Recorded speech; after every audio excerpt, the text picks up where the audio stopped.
अस्सलाम वालेकुम। बैरूनी मुल्क जाने के लिए जब लोग टेस्ट करवाते हैं मेडिकल क्लियरेंस के लिए, तो जो दो तरह के टेस्ट किए जाते हैं, ब्लड टेस्ट किए जाते हैं और चेस्ट एक्सरे किया जाता है। चेस्ट एक्सरे के बारे में मैंने अपनी पिछली वीडियोज़ में बताया है।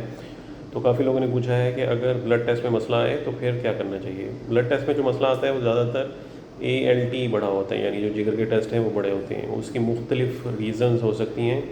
हमारे एरियाज़ में सबसे कॉमन रीज़न ये है कि हेपेटाइटिस का मसला हो सकता है, जैसे हेपेटाइटिस B या हेपेटाइटिस C हो सकता है। तो वो भी साथ में टेस्ट करवाए जाते हैं। अगर उनमें मसला हो तो उनकी ट्रीटमेंट ज़रूरी है, उससे ALT को कंट्रोल किया जा सकता है।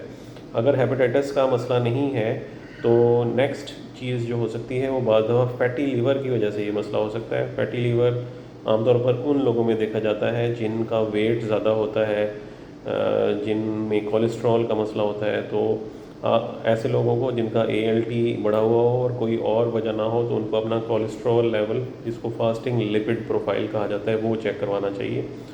और अगर वो भी बढ़ा हुआ है तो ये निशानी है, और आपका वज़न भी ज़्यादा है तो ये निशानी है कि आपको फैटी लीवर का मसला है।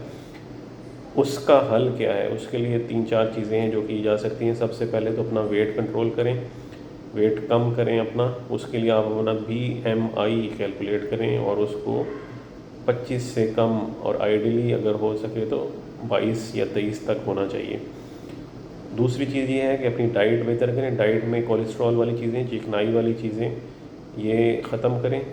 और वेजिटेबल्स, फ्रूट्स का इस्तेमाल ज़्यादा करें। पानी ज़्यादा पिएं। वॉक और एक्सरसाइज करें डेली। इससे आपका जो है वो भी ALT बेहतर हो सकता है। So diet, exercise and weight control, ये चीज़ों पर अमल करके आप अपना ALT कंट्रोल में कर सकते हैं। अगर इसके बावजूद भी मसला ज़्यादा है या ALT बहुत ज़्यादा बढ़ा हुआ है तो उसके लिए बेस्ट ये है कि आप किसी जिगर के स्पेशलिस्ट, गैस्ट्रोएंटरोलॉजिस्ट से रब्ता करें। लोग ये समझते हैं कि ALT बढ़ा होने की वजह मैदे की गर्मी है। ये गलत बात है। मैदे की गर्मी की वजह से ALT नहीं बढ़ता। मैदे में अगर जलन, तेज़ाबियत और इस तरह की अलामात हों तो वो गैस्ट्राइटिस यानी एसिडिटी की वजह से होती हैं। उसका ट्रीटमेंट डिफरेंट है, लेकिन उसका ALT से कोई ताल्लुक़ नहीं होता।